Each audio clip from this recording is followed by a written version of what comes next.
Yes, sir. Just a point of good news. My 16-year-old who just received her driver's license is currently out on the road. And so thank you for scheduling this meeting at this time, keeping all of us safe. Those of you parents who have gone through this once, twice, many times, it's not easy.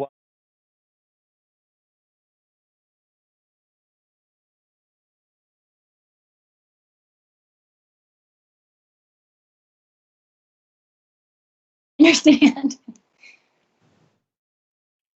Well, as I stated many times, the not having to get up at 5 a.m. to take her to swim practice, that's a huge bonus. Absolutely. Plus, they can take their siblings places, so that's not bad either. Sibling bonding. Very true. You know what's good? What's that? It's good when they're older, and you can make them do the hard stuff for you. Yes, looking forward to that. It's like I don't like to back into my garage very much, especially when my son's car's in the driveway. And I just tell him I said, back in so we can get the groceries out, right? It's like I don't want to do that. My neck hurts, and I don't want to turn and crane my neck or anything. And so he's a really good driver, and it was terrifying, for him to learn. But now, on the other side, it's really good. That's great advice. I'm going to have her start practicing backing up. Uh-huh. President Sandoval, I'm hearing from Mr. Colley that he is good to go live with your cue. Perfect. Very good. Well, welcome everybody. Let's go ahead and call this meeting to order at 12:08 p.m. Ms. Contra, do you want to go through a roll call? Yes, sir. Thank you, President Sandoval. Please identify that you're here when I call your name. Mrs. Pingarelli? Here. Mr. Sandoval? Here. Ms. Seja Martinez? Here. Mrs. Underhill? Here. Mrs. Jones? Here. Thank you very much. Thank you. Okay, moving on to 2.1, moment of silence. And Ms. Stone, would you mind leading us in the pledge today? That'll be fine. Thank you. Okay, so for our moment of silence, I do want to honor a former student of the district, Centennial High School grad, Stanford University dual athletes who passed this year, and we go through this brief moment. So, Ms. Stone, we'll go through the moment of silence, and you go ahead and begin at your convenience. Thank you.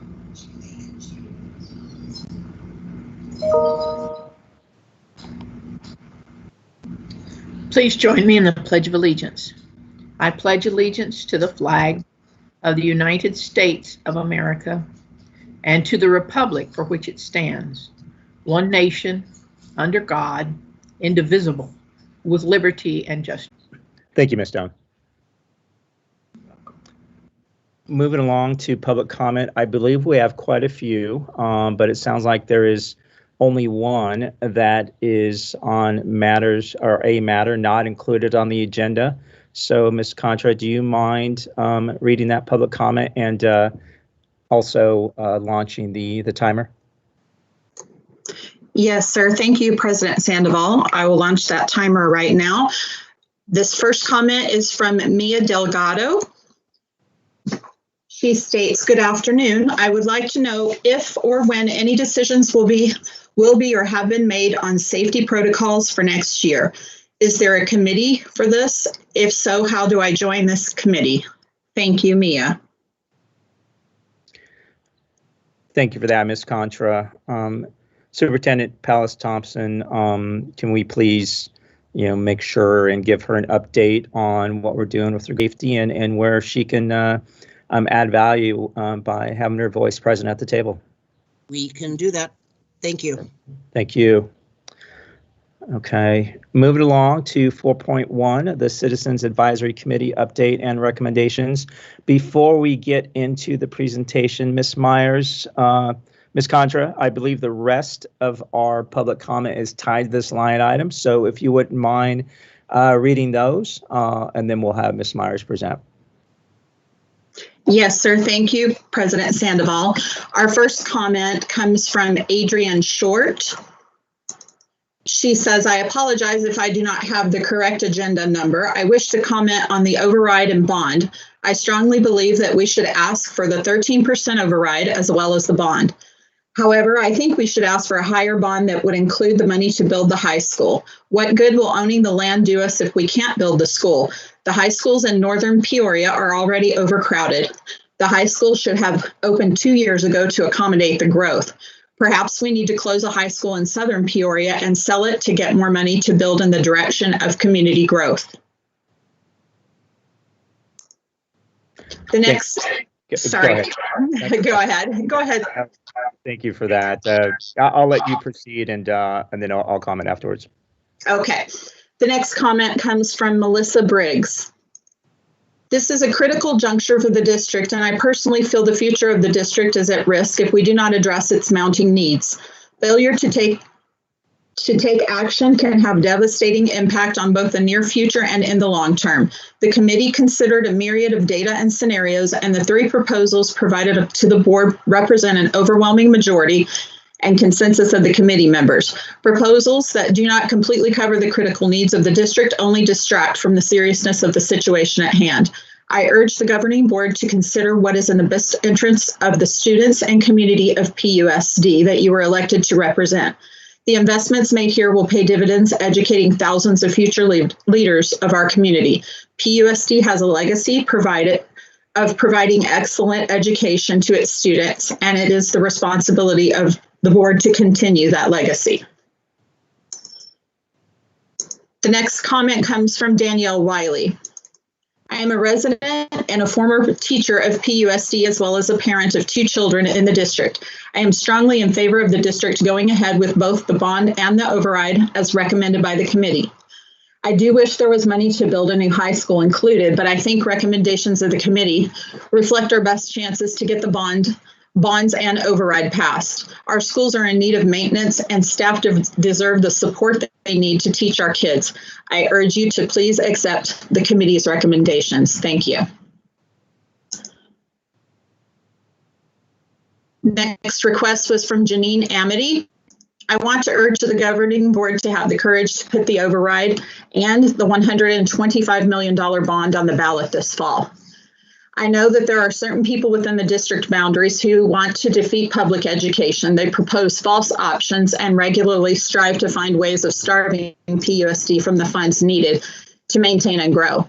Their aim is not to encourage fiscal responsibility. Not a single one of them has ever claimed to read the financials of the district or the state auditor reports. And the fact is that there is no private school solution ready to step in and provide services to the majority of the students. At best, entities like Basis, Great Hearts, or Candeo are capable of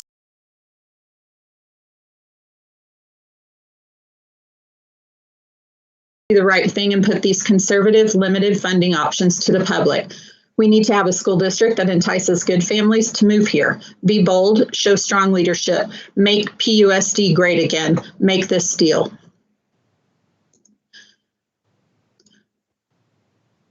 The next public comment is for Victoria Cassingham. We moved here 2 years ago from Las Vegas, and we specifically chose PUSD and Liberty High School because of the quality of education.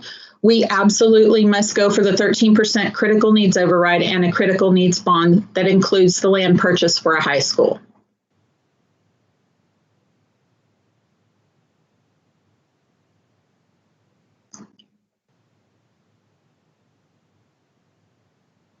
Jennifer Harmon, I believe the district should propose a bond for the higher amount We are desperate for money.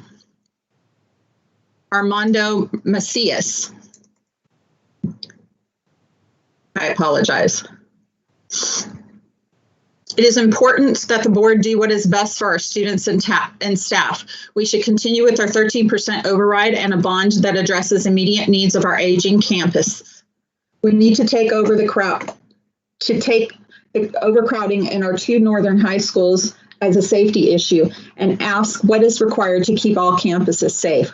We also need to address the technology upgrades and devices that are so desperately needed to bring our district into the new era of teaching and learning. I hope parents have appreciated the efforts of our teachers and staff that allowed our students to continue learning while off campus. Let's show support and appreciation to our staff and students by passing option 1.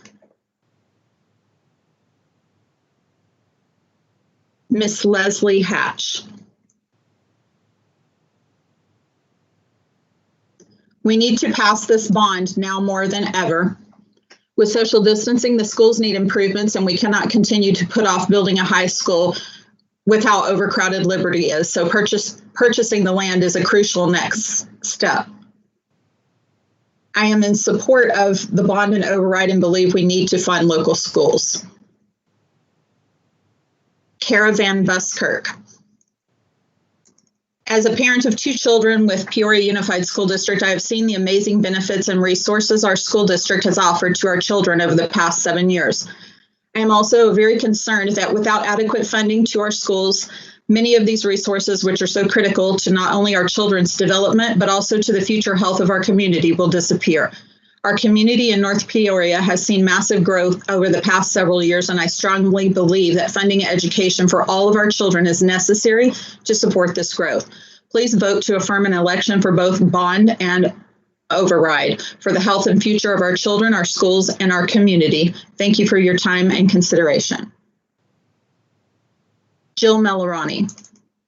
Good afternoon, President Sandoval, governing board members, and Mrs. Pallas Thompson. My name is Jill Melarani. I am a Frontier Elementary parent. I ask that you only go out for the continuation of our 13% override. Additionally, I would like to ask that you put a facility utilization committee together as soon as possible to put together a bond that will combine schools, giving those students brand new campuses, and also fund a new high school, which will be the 3rd high school north of Bell Road. Thank you for your consideration. Dr. Patty Beltram. Thank you, governing board, for selecting me to serve with a very hardworking team of individuals on the Citizens Advisory Committee to consider a bond and/or override election for November 2020. As a parent, I couldn't be prouder of the conversations that have taken place.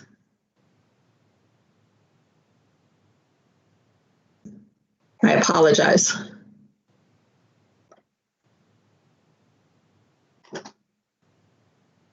I speak in favor of the 13% budget override being the first priority. Simply put, the override is for people and programs. I believe this is our first priority to maintain our current override. If the override does not pass in November, millions of dollars will need to be eliminated from the budget. That would mean the severe reduction and/or complete elimination of programs that are listed for the override. I believe the maintenance of the 13% budget override will support the excellent standing our district has, especially in our arts and athletic programs, plus the safety of students and staff with these vital positions. I speak in favor of proposal number 1 for the bond election, about $125 million. Again, simply put, these are the critical needs of the districts for all facilities, transportation, and technology. On the committee, we discussed at length 1, keeping the bond amount down, which is half of the last bond passed. 2, the absolute need of facility repairs based on the facilities report. And 3, the absolute need of technology before, during, and after the COVID-19 quarantine. In summary, I recommend the 13% override proposal number 1 bond for consideration on the November 2020 ballot. Thank you for your consideration. Annette McCarty. Money Magazine named Peoria one of the best 50 places to live in the U.S. in September of 2018. It's the only Arizona city to make this year's ranking. This article continues to state good schools, strong economies, cost of living, housing amenities, and diversity.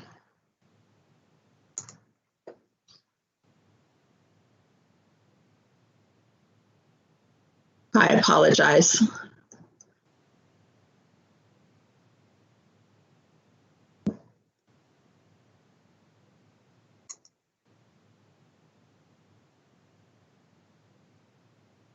Utilization study, growth statistics, enrollment data, and a scenario around a bond capacity of $363 million. Based on the feedback from the governing board, the committee did its due diligence to present the board with today's recommendations. We recommend a 13% maintenance and operations override. Please note that 33 surrounding districts have a 15% override. While the district has the capacity of $363 million, the focus was on a 1 to 5 year critical and essential needs only. These skinny or critical needs bonds have falling taxes for our community, helping the district meet strategic goals. Thank you for your service to the students of Peoria. It has been noticed on a national level in Money Magazine.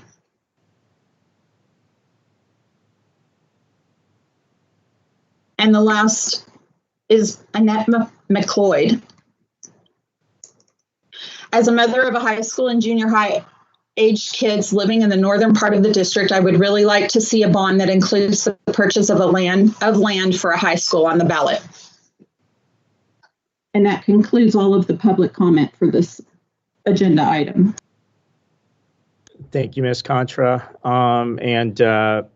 You know, it's for me, and I believe my fellow governing board members, I mean, this line item and the ability for the public to express, you know, their comment, you know, on items listed on the agenda and those that are not, is invaluable to us to ensure that we are making, you know, holistic decisions on behalf of the district. So that said, it is also important that, you know, we, you know, respond in a timely fashion to these individuals, letting them know that we have received their comment and any updates that we may have. So Superintendent Pellis-Thompson, there again, if we can make sure that these individuals are responded to and certainly thanked, you know, for their engagement in POSD, that would be great. Thank you. We will do that. Thank you. So moving along to 4.1, the Citizens Advisory Committee update and recommendations. Ms. Myers and Mr. Duguid. Yes, well, good afternoon, President Sandoval, members of the Governing Board, and Mrs. Pellis-Thompson. Today, administration will share an update and associated recommendations from the Citizens Advisory Committee. Today's presentation will summarize the final work of the Citizens Advisory Committee, and it will provide data for consideration on next steps related to bringing a formal resolution or resolutions forward on May 28, 2020 for governing board action related to a bond and/or M&O override election on November 3rd, 2020. The Citizens Bond and Override Advisory Committee was reconvened in January by the governing board to make a recommendation regarding calling for a bond and/or override election this November and associated amounts and/or percentages to correspond with each respective recommendation. The committee had 11 members this year, consisting of parents, district employees, and community members from throughout the district. Many of the members have served on prior Citizens Advisory Committees, and we thank all of the members for their time this year serving on the committee. And I'd like to name and personally thank each committee member, Dr. Patty Beltram, Mrs. Melissa Briggs, Mr. Mike Brella, Mrs. Ray Conley, Mr. Rick Guttridge, Mr. Kirk Hobbs, Mr. Armando Macias, Mrs. Annette McCarty Abraham, Mrs. Marilyn McCord, Mrs. Jan Aguino, and Mrs. Danielle Padilla. Administration appreciates the many hours that the committee members spent attending meetings, reading the information that was sent out related to the meetings, and we really do appreciate their support of the Peoria Unified School District. And speaking of meetings, the meetings for the committee began in February, And the committee met a total of 9 times this spring, with the most recent meeting being held earlier this week. And you'll note in red, midway through the meeting process, with COVID-19, we actually had to move from in-person meetings to a virtual environment that's very similar to the environment we have today for our governing board meeting. And so even with that change, we were able to meet a total of 9 times, and the meeting recommendations are being summarized today. The committee considered many factors during the meetings, including district tax rates, assessed valuations, and property taxes. Amortization timelines, enrollment projections, and current economic factors were also discussed, as well as the impact of 2 ballot questions versus 1 in November. As has been previously shared, Arizona law and the legislature allows public school districts to ask voters to approve bond authorizations through local property taxes. A bond authorization allows a school district to sell bond issues up to the authorization amount to pay for district campus-related construction projects, facility renovations, and other eligible capital items. Bond sale proceeds cannot be used for maintenance and operations related expenses. As an example, they cannot be used for staff positions or academic or extracurricular programs. The district's most recent bond authorization was approved in 2012, and the $180 million authorization has been fully sold, and approximately $14.6 million of bond sale proceeds are still available for bond project expenditures.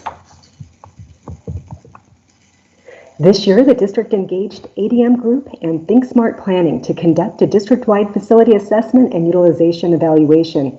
On April 15th, the Citizens Advisory Committee received a presentation on the facility assessment and utilization reports that were published as part of the study.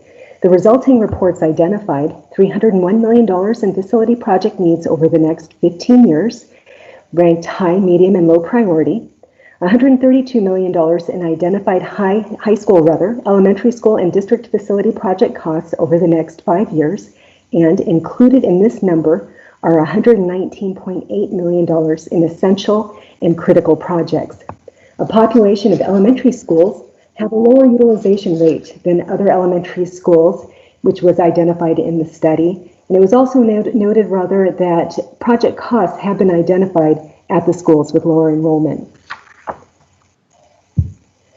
Additional committee considerations included that the district's annual capital budget is dependent on district additional assistance or capital funding restoration and annual capital funding at a state level continuing in the future.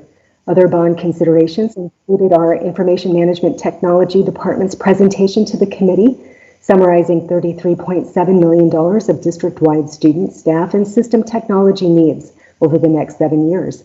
In addition, Mr. Duguid presented information identifying $10.8 million of projected student bus, transportation, and vehicle costs over the next 5 years, and administration shared the cost related to purchasing a high school land parcel and elementary and high school new construction costs. At the most recent committee meetings, as well as the May 1st, 2020 Governing Board study session, the concept of a critical needs bond versus a comprehensive bond was discussed at length, with the difference in part being that a comprehensive bond includes new construction. The costs related to authorization categories in a critical needs bond were compiled and presented to the committee. A comprehensive bond scenario was not developed based on input from the Governing Board study session and pending next steps related to the facility assessment and utilization study. 4 bond scenarios were evaluated by the committee, ranging from $125 million to $71 million. Of the 4 scenarios, 3 potential bond authorizations were voted on by the committee, and 2 scenarios passed by a majority vote and are being brought forward today. The $71 million bond option was also voted on by the committee at the last Citizens Advisory meeting, but it did fail 8-3. The first committee recommended option is a $125 million scenario that is on this slide and includes elementary, high school, and district facility projects totaling the $119.8 million in priority projects as identified by ADM Group over the next 5 years. It includes land for a new high school and technology and transportation bond amounts as well. It is important to note that out of the $169 million of identified needs in the far left column of the table, there is a bond amount that we're bringing forward of $125,251,028, because it is projected that $30 million of capital funding, which is essentially $6 million a year over 5 years, and the $14.6 million of remaining bond proceeds from the 2012 bond could pay for $44.6 million of the identified cost, which is resulting in the final bond amount totaling the $125 million. And again, there's the caveat, there is an assumption that the district additional assistance or capital funding would continue at a minimum at its current level in the future. Next slide, please. The associated property tax impact of $125 million authorization was also considered with a mid-range amortization timeline, which, as you can see in the graph on this slide, the blue bars are our current bond sales that are currently being amortized, and a new 2020 bond authorization, noted in the gray bars, would have its first payment in fiscal year 2022, which over the amortization timeline, if you look at both our existing bond sales from our prior bond authorizations and a pending new authorization, would result in an overall declining bond tax rate, as demonstrated in combination between the two colored bars, again over time. Next slide, please. The second committee recommended option is $113,251,028. It's a bond scenario which is detailed on this slide and again includes elementary, high school, and district facility projects totaling the $119.8 million in priority projects as identified by ADM Group over the next 5 years, land for a new high school, and reduced technology and transportation amounts compared to the $125 million option. As with the first scenario, the final bond authorization amount takes into consideration the $30 million of capital funding that's projected over the next 5 years, as well as $14.6 million of remaining bond proceeds. And I just do want to make a note for clarification. Our full capital funding is not $6 million a year. We would allocate from our annual funding amount $6 million. Next slide, please. The committee also reviewed an amortization timeline for the second bond authorization option. I will note, as the committee met, because we did provide a large number of amortization scenarios with varying possible bond authorization dollar amounts, this slide has a rounded $115 million amount in comparison to the $113.25 million. It demonstrates the same outcome, that with our current bond amortization in conjunction with a new bond authorization from an election in November of 2020, that you would see a declining combined bond tax rate over time. And in fact, because this is a rounded up $115 million table example, the decline would actually be a little bit more than what's being shown here because the dollar amount is slightly lower. Next slide, please. We have shared with the governing board previously that Arizona Revised Statute 15481 allows a district to increase its maintenance and operations budget up to 15% of its revenue control limit if the voters of the district approve in an election. The authorization is given for up to 7 years, and if the additional increase is not renewed in year 5, the increased funding begins to phase out in year 6 and year 7 and is fully eliminated in year 8. A district can renew its authorized percentage, which again can range from 10 to 15%, prior to the phase out of the existing override by renewing or passing a new, or as I said, renewal M&O override in another election. As a reminder, the district's current 13% maintenance and operations override was approved in November of 2015 and went into effect in July 2016. The maintenance and operations override provides funding for staff positions and programs. It is not a bond authorization to renovate buildings or to build new schools. Peoria Unified has had an override in place since 1996. And as I mentioned in the last slide, an M&O override is in place for 7 years. If it's not renewed, the additional funding will be eliminated. Peoria Unified will begin to have mandatory budget reductions in fiscal year 2022 if the current 13% override is not renewed, on November 3rd, 2020. And if not renewed, the $27.8 million of M&O override funding would begin to phase out. The Citizens Advisory Committee reviewed the dollar amount of funding associated with each possible M&O override option and the associated tax rate, as well as reflected on the work that was done by the 2019 Citizens Advisory Committee, considering the funding categories that are currently included in the district's current 13% M&O override. The committee voted on May 6 to recommend the renewal of the district's current 13% M&O override with the categories that are currently in place. The recommendation had 8 yea votes, 1 nay vote, and 1 abstention. The tax rate was a priority consideration for the Citizens Advisory Committee, and for summary purposes, I've included 2 tables for illustrative purposes that compare $125 million bond authorization, and again, that rounded up $115 million scenario, as well as a 13% M&O override to show the impact on the tax rate.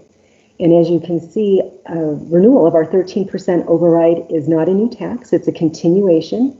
And then again, with this 6-year summary, you'll see that over time, with the existing bonds and then a new bond authorization, if approved in November of 2020, would actually result with that declining combined bond tax rate, and in combination with the override tax rate, would in combination also decline.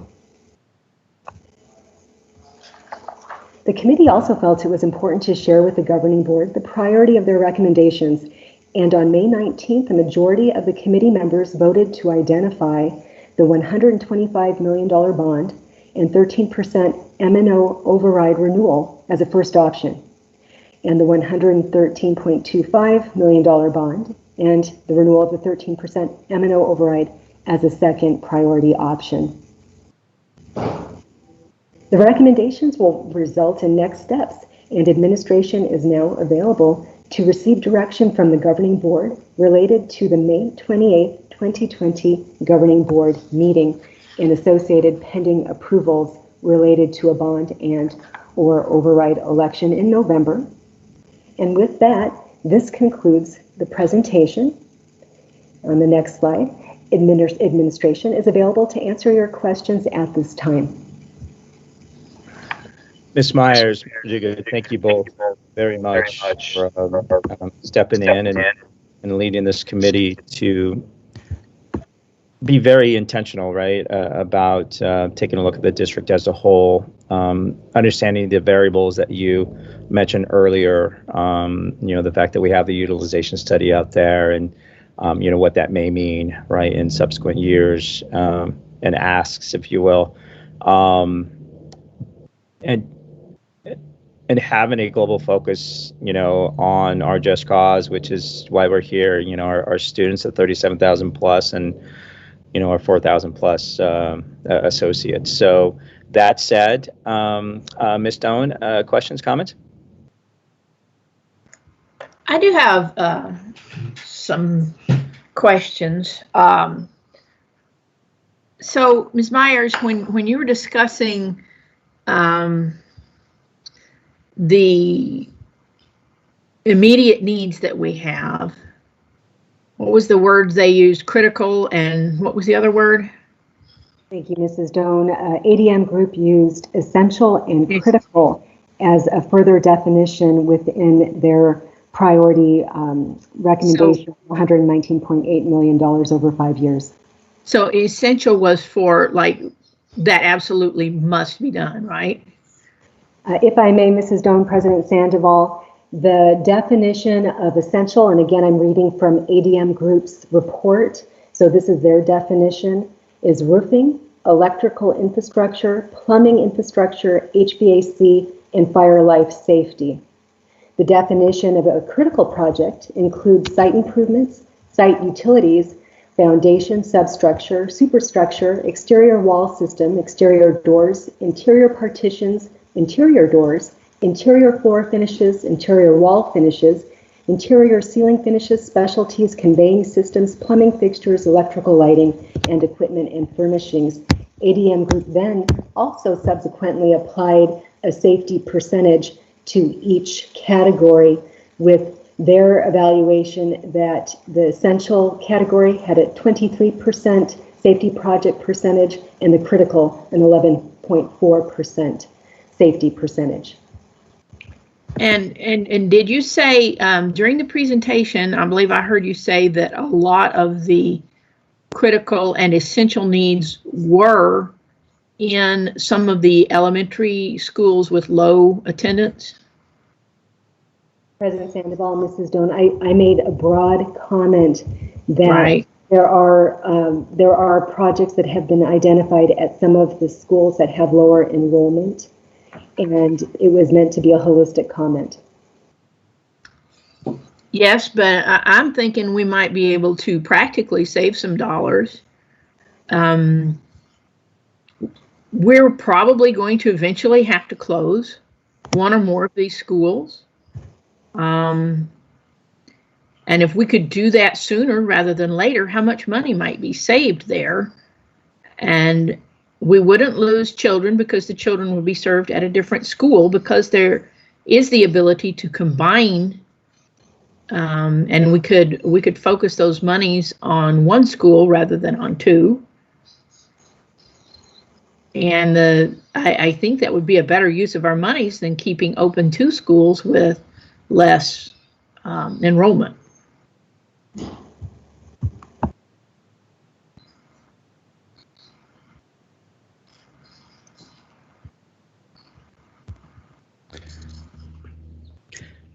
Ms. Myers?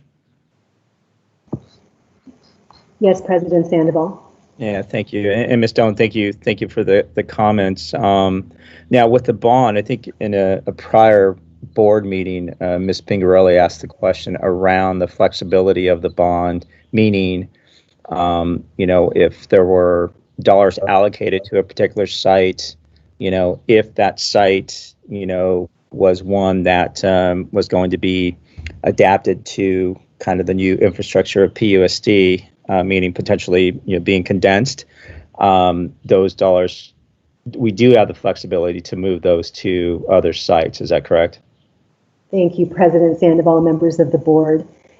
The bond authorization will have what's referred to as a project table and categories that are broad in nature that would be defined as elementary school renovations, maintenance projects, that type of a description, high school renovations, maintenance projects. The reason why I define it that way, we don't list out school by school.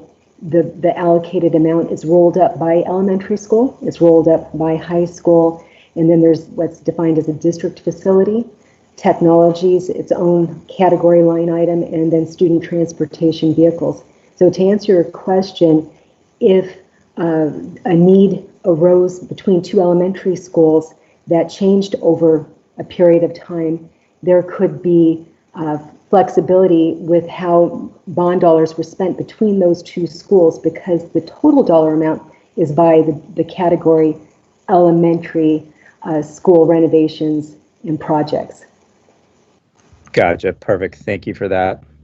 Well, I was just thinking that if we don't need to renovate all of the schools, we cannot ask for quite as much money.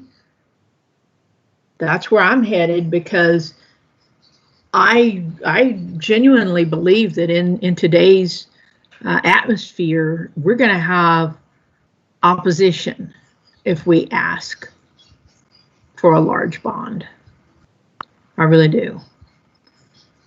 I know the work needs to be done, but I also know that the public is not unaware of the fact that many of these schools are low capacity, that they're not full, and they want to know where their money's going. They don't want it going into a building that is going to be closed in 2 years or a year.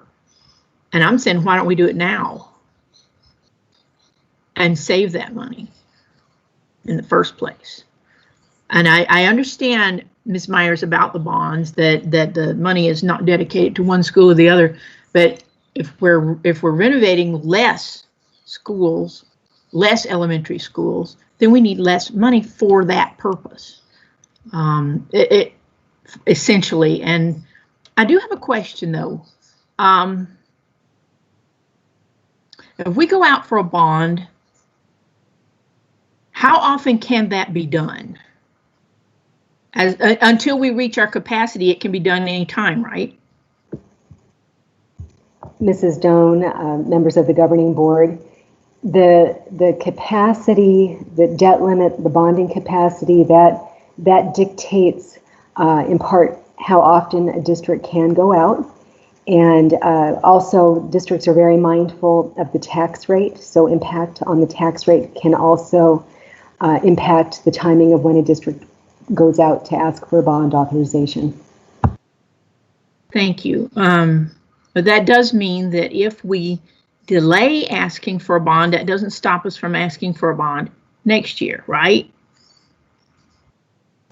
Mrs. Doan, that is correct. If the district chose not to have a bond authorization ballot question this November, the district could certainly go out next November 2021 if, again, there was a committee recommendation and governing board approval and direction to do so. And even if we went out for one this year, as long as it did not fill our capacity, we could still go out next year, right?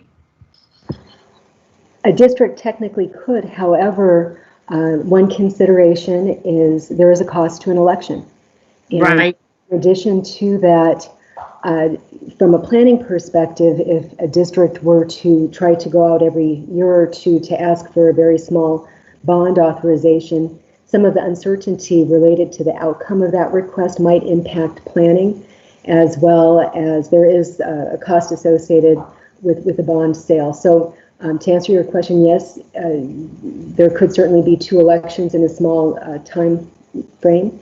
However, again, with that, you then are very mindful. When I say a district should be very mindful of the amortization and payback, as well as the impact on the tax rate. Oh, Ms. Myers, you are such a fount of good information, and I appreciate your understanding in these subjects. It really, it helps me understand a lot. And my concern here is that if we go out for a large bond and are turned down, okay, we're spending the second money anyway to go out, because we are going to go out for another bond if this one fails. It just has to happen. And I would just as soon try to do our best to put forward something that'll pass. And that's a guess, I guess, on anybody's part. But I wanted to get those items clear in my mind, discussing the whole thing. So I appreciate that very much. Thank you.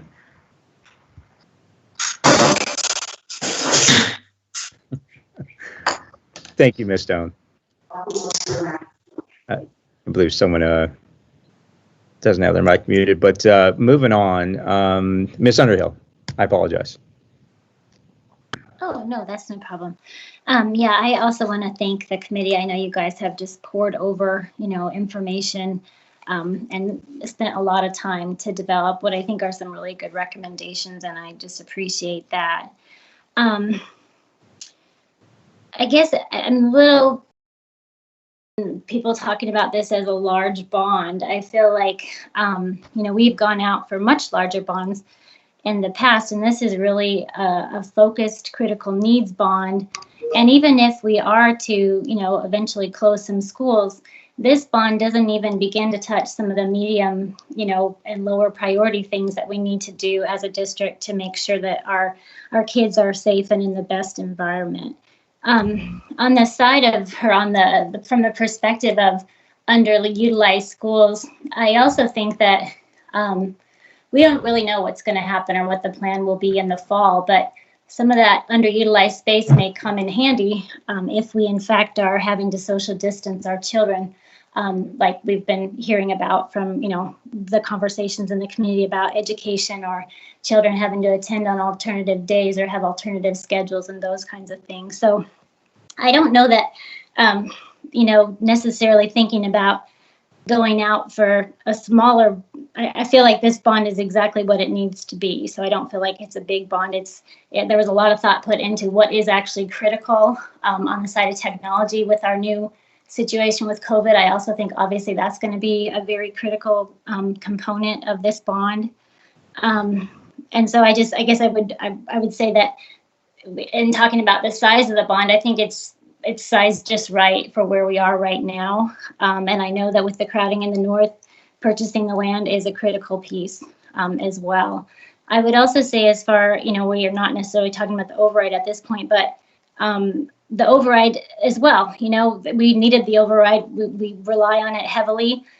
We have lost funding to the tune of about over $307 million since 2009 in our budget, and so the override is absolutely critical. So I guess from my standpoint, I would just say that we need to make sure that when we're talking about it being a large bond, it's actually not necessarily a large bond in comparison with what the real needs are of the district. And that's all I have right now. Thank you.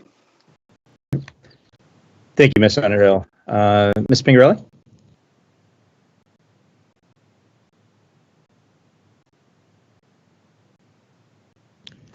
Thank you, President Sandoval.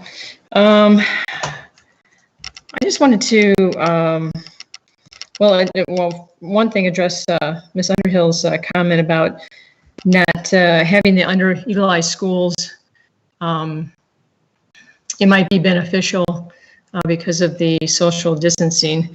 I don't even know, we don't know at this point even how many students are going to be coming back. I did want to ask, in terms of kind of Mrs. Doan's questions, what is the timeline for closing a facility?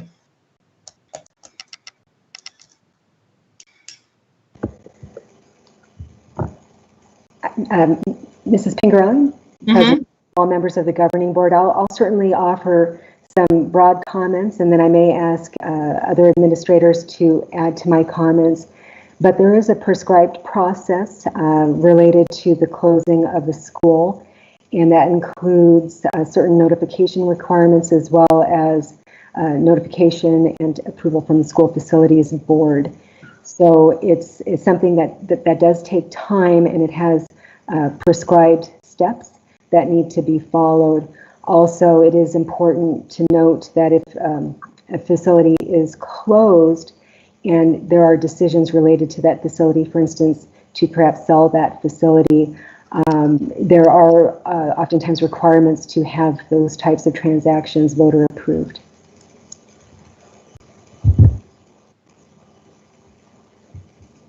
Thank you very much. Well, on that note, just for some self-critical evaluation, I don't think that the governing board and administration has done the best job in evaluating up to this point, since we've had schools that have been under capacity for a number of years, to have addressed this earlier before we have gotten to this point. That's just a self-critical point on our parts. In terms of the maintenance and operation, the override, I just had a question on taxes. Does and this is Ms. Myers, if you could answer this, does the dollar amount that the taxpayers pay go up when the assessed value goes up of their particular property? Thank you. I'll speak. This is Pingerelli, members of the board, President Sandoval. I'll speak in a general term related to property tax statements, and in fact, we did have a meeting where we dedicated time with the committee to walk through a statement and to look at where there is voter authorization related to a bond or override and the impact on the tax rate and what used to be referred to as the secondary tax rate. And so, yes, there is a calculation that is based in part on assessed valuation, and then the actual tax rate that's in place to support the amount of funding for that M&O override, or bond authorization, bond sale payments, and how quickly those payments are being made to amortize the debt. So there is a relationship. I will also say that for property owners within the district, not all homes appreciate at the same rate. Some communities have a much more rapid appreciation than others. But your question is a good one. It is a calculation that has both the tax rate and the assessed valuation that are evaluated in tandem. And if I may ask for our IMT staff who are running the meeting today, would you please minimize the screen that's up with all of the faces, so if we refer to a slide during the questions, we can easily go back. Thank you.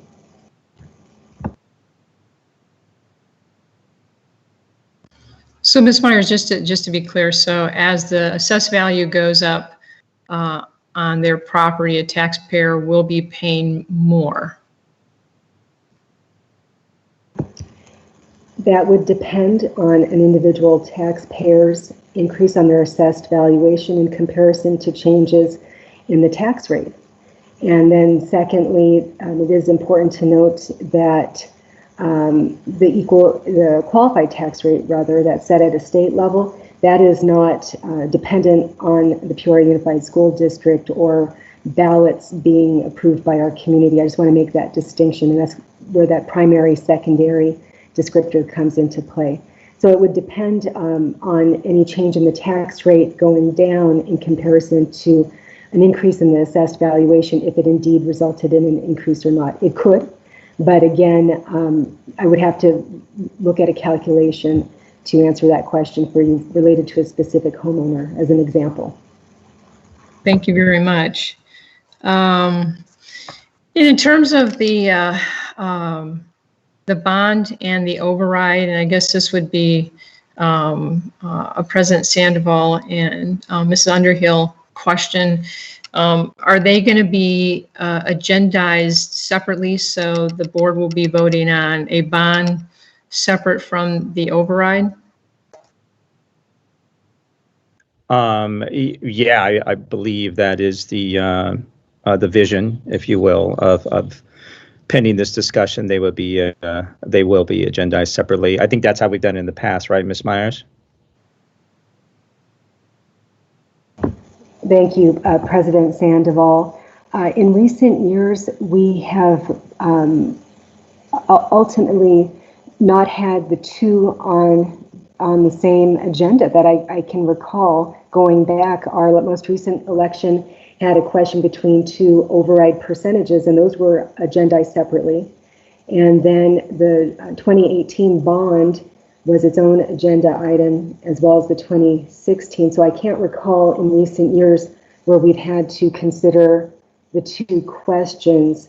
Mrs. Airy, you may recall a time when we had two questions, but in recent years, I'm not recalling that we had to, so I'm not sure how that would have been agendized.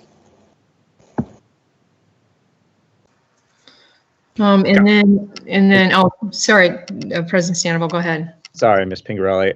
I'm going to just assume, because they will be listed on the ballot separately, these two measures, I would assume that how our agenda looks would mirror that.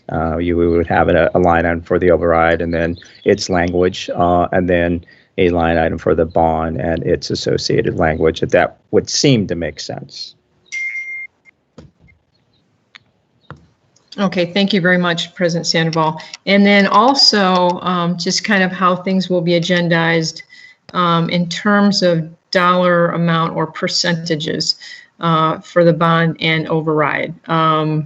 Will they be specific dollar amounts for the bond? Will it be an open-ended that the board can put in or vote on either one of or two of the recommendations, or another amount that can be put in, either dollar amount for the bond or a percentage for the override? I guess how open-ended will it be, President Sandoval? Yeah, and I think, and Ms. Myers, please correct me if I'm wrong. I believe, in light of the fact that we need to have this to the county by June 6th, that, our hopes today would be to give the district direction on coming back to us in our upcoming board meeting on the 28th with the bond and override details, which includes the specific dollar amount, right? And how that will read on the ballot. If that doesn't take place, I foresee another special board meeting to be able to do that. But Ms. Myers, is that do I kind of have that timing correct? And Thank you, President Sandoval, members of the governing board. On May 28th, ideally the governing board would be approving a resolution related to a specific bond authorization, including the dollar amount and the categories, as well as a specific percentage related to a maintenance and operations override. We cannot modify a resolution in real time during the meeting. There's a lot of work that takes place with our legal counsel, our bond counsel, and our advisors to ensure that we're in alignment with state statute and the requirements for that language. And so typically, at the point that we would have a recommendation that is being brought forward, there would also be a resolution that is being approved as part of the recommendation. And once approved, that's the official calling for the election.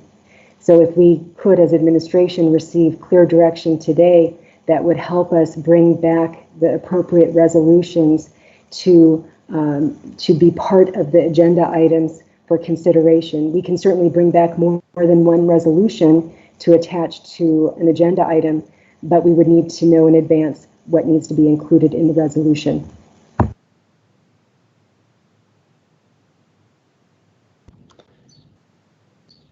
does that help at all, Ms. Pingerelli? Yes, it does. Well, I have one question for administration, and it's whoever wants to tackle this one. What does administration recommend? President Sandoval, Mrs. Pingerelli, members of the governing board, I will make a comment related to our maintenance and operations override and the fact that we are facing a certain phase out of that additional funding if the 13% maintenance and operations override is not renewed on November 3rd. So my comment from an administrative perspective would be that is a priority. If that override is not renewed, we would be forced to eliminate over $9 million from our fiscal year 2022 budget. We would then the following year have to eliminate another $18 million, and then the full $27.8 million of maintenance and operations override funding would be 100% eliminated in fiscal year 2024. So my comment would be our override is a priority and critical at this point.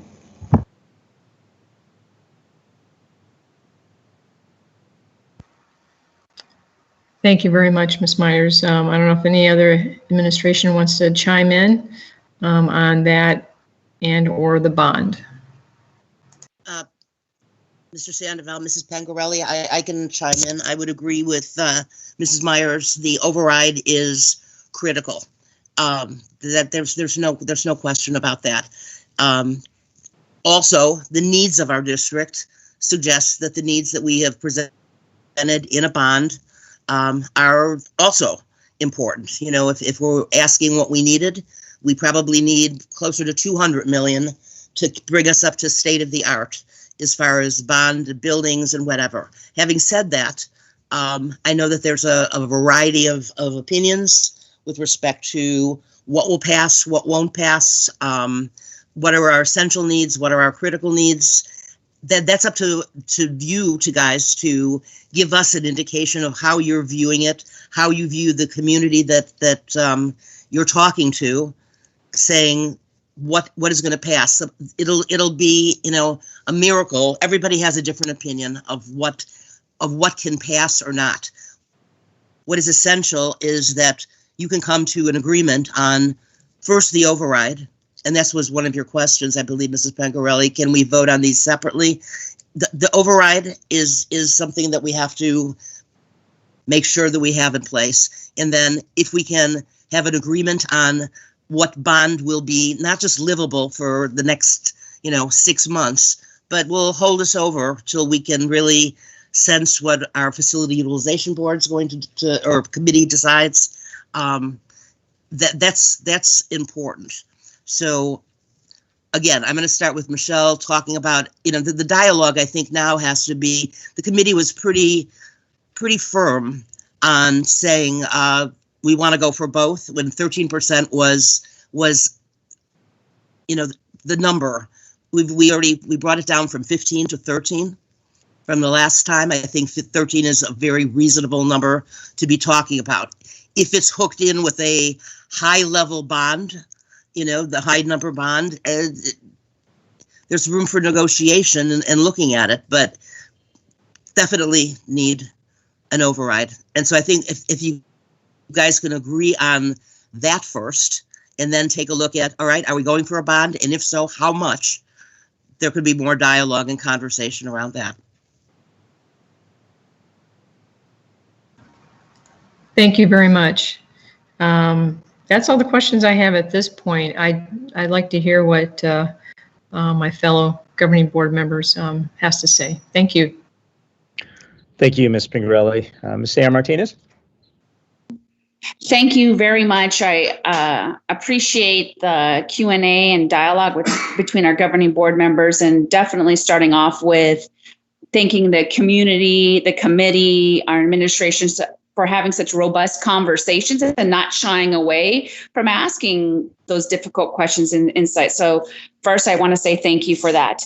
I have been on this board almost 4 years, and this conversation has happened every year. And ultimately, the committee members that I chose to sit on there have brought some diverse insights and have posed to me some questions. And based on what the community asked of me was to take my perspective and my level of expertise from what is needed to provide a top-notch education. And with my finance, I have a couple questions, Ms. Myers, that I want to bring to the table. In lieu of the CARES Act, I wanted to rediscuss and revisit the amortization you brought forward to the committee. I did hear the conversations brought forward by our community members. Has there been any research and discussion about reamortizing our current bond? Is there any relief that we can add or look into and apply for because the Fed rates have gone down? Mrs. Ceja Martinez, President Sandoval, members of the governing board, we do regularly look at opportunities that present themselves, as well as what's permissible to do what's known as a refunding of existing bond debt. And we have refunded debt in the past, and in recent years there have been some changes in the law, but our advisors and our bond underwriting firm, which is Stiefel, Nicholas and Company, there would be a recommendation if the time was right and if it was permissible under statute to explore those options. So we are very mindful of that. It's a very volatile time right now, but we did in I think it was, 4 years ago, I'm relying on memory here, so it's a broad general statement. We did have a fairly large refunding at that point in time. In your professional experience and the years you spent in public education, how often does that happen? Well, it depends. It would depend on the district and the current environment and economic opportunities. So districts across the state, working with their advisors, track when the timing's ripe to explore those types of options. But we're aware we get from a multitude of sources, not just one, updates regularly on market conditions and economic outlook. And so to answer your question, if it was in the district's best interest to move forward again with current law and what's permissible related to existing debt to address either an amortization timeline or an interest rate, we would look at it. But to the point with the committee, as we looked at amortization rates, there was a request to look at a rapid timeline, and what we brought today in the presentation is what we referred to as a mid-range. And with those amortization timelines that we're considering, you have to ensure that if there's a small bond, as an example, and then there's the desire to have, say, a new construction bond authorization in just a few years, you have to have an amortization that's appropriate that would allow for that secondary bond authorization to not adversely affect the tax rate. So that's a consideration as well, with the timing of bond sales, the length of the payback. All of that comes into the decision related to how that bond sale would be structured and how it affects the tax rate. Thank you for that response. And so for my understanding, definitely there's no guarantee in any decision that we make for the future, but it is possible, and you have seen it, where based on law changes and reamortization, we received a refund to decrease our debt. Is that an accurate statement? No, I don't believe you're describing that in its entirety. A refunding is basically like when you would refinance multiple mortgages. You might be referring to the debt service fund that you might have been assuming if there's a refund, it would go into the debt service fund and thus reduce the tax rate in that manner. Is that your impression?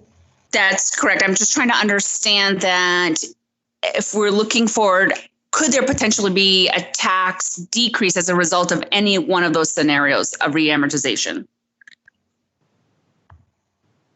Again, what we could certainly do, if the board would like to see it, we can provide in a Friday report a summary on what options exist.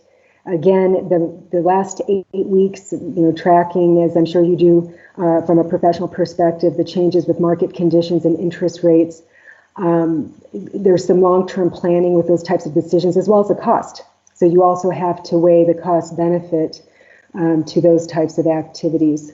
But again, there were law changes in recent years related to refundings and tax-exempt bonds. And what I'd like to do to provide you with a complete summary is we'll put together a Friday report talking about those things for your reference. Thank you very much. I do appreciate that. Looking at addressing some of my fellow governing board's comments and statements throughout our time here, there are a couple of things I want to revisit. Ms. Pangarelli asked about could there potentially be an increase in taxes as a result of assessed value on homes. On the other side of that, we know for a fact that there's continued home and building with increased sales and homes and building. Could that potentially impact, and if so, the tax rate going forward? Does that make sense? It does. Thank you. And that's actually a very good question, Mrs. Ceja Martinez, President, members of the governing board. So when there's the calculation of the assessed valuation for the district as a whole, it's residential and commercial property, and each district's a little different with their mix of commercial compared to residential. So you're correct, as the valuation of a district's taxing jurisdiction grows, meaning there's new construction or new commercial development, that assessed valuation comes into the mix for the calculation of the tax rate. And so that's why I was very careful to state it's a case-by-case, homeowner-by-homeowner calculation in some ways, because our tax rate, as we've demonstrated in recent years, has been coming down. And with the scenarios we're presenting, it shows for the bond portion, the combined new authorization and existing debt, that is declining over time. But new homes, new assessed valuation coming into the community adds to the calculation and spreads that levy, that taxation, if you will, across a larger set of homes and assessed valuations in commercial properties. So I believe that's what you were commenting on. That is correct. And I appreciate that answer. Reflecting on my 1/5 vote and hearing my other 4 governing board members and their ask over this time, I want to be mindful. And when we make a decision, that it's a collective decision. And I recall, Ms. Doan, please correct me if I'm wrong, in the last board meeting, you specifically asked for a tax decrease rate. I don't recall that you requested specifically an essential or critical bond need, but you requested specifically, I want to see a tax decrease rate. So based on the information presented to date and reamortization and potential reduction in assessed values by new homes, new builds, potential Congress changes, state law changes, I want to say that to meet your request, which is a decreased tax rate, we are headed in the right direction. My other fellow governing board members asked for, as well as I did, is what are the critical needs and how much does that value, what does that value look like? And what is presented to us are those critical needs. I know, and I trying to stay abreast with the new finances, and there's no doubt about it that we think, and all our money number crunchers think money is rational and it's concrete, but the reality is it's a highly emotional subject. As we've heard time and time again, community members share money, and when we're making these decisions, creates for our district a sense of health and safety and reassurance that we can provide not only those basic needs, but a level of education that we're sending our children off to help in this community and society that we are creating. So when considering all those things, I would like to say that based on the priorities that our board members have spoken out loud and what is presented to us, the board has options to meet those needs. Furthermore, Ms. Pangarelli makes a valuable point that the accountability on the board and administration has fallen short. We do not have enough information or a 1, 3, 5 year plan to determine some of these difficult decisions, and I will take full responsibility as well, that a lot more planning and time was needed on the board's perspective and study sessions to determine if we need to move schools, transportation, and all those things. So I do acknowledge that. There are other perspectives I'm concerned about, and we as a board have been actively trying to be inclusive in nature. We've actively changed the makeup of the board committee. We've had public comment. And yet I still find myself perplexed because the same comments come from the same community members, and we are missing a whole demographic because to us, it's convenient to put it online, to post here, but we have still yet to go to our community members that are not represented and being on what is considered on the southern side of the district. I have received community members' concerns time and time again that those students, though low enrollment is very apparent in our utilization, their voices are still not captured in these decision-making processes. So I would encourage that the board continue to take a proactive approach in obtaining those comments that are not represented in public comment or sitting at the seat. So I have some concerns with that. It's the responsibility of the board to make the decision presented by the committee. And during my term, I have voted to disagree or even change a committee's recommendation. And what I see in front of me, I am considering supporting one of the options, if not all, presented in front of me. So with that, I stand, and I appreciate everybody's time. Thank you, Ms. Sayre Martinez, for your comment. I'm sorry, President Sandoval? Yes, ma'am. I just had a question. Sorry to interrupt you. That's okay. Go ahead, please. It was kind of a follow-up on one thing that Monica or Mrs. Sayre Martinez had mentioned. It's kind of a question to Michelle. When businesses in our community go out of business, how does that affect PUSD? And does that put more pressure on homeowners? President Sandoval, Mrs. Pingarelli, members of the governing board, your question has multiple facets, and what I mean by that is there's a tax impact, if you will, property tax impact for commercial property if someone owns a commercial property. There's also businesses that lease property and they pay sales tax. We as a district do not have the authority to collect sales tax. That's usually with a city or state level, county level. So to answer your question, it would depend. And what I mean by that is a company going out of business, depending on if it's a service-oriented business versus if they're selling tangible products.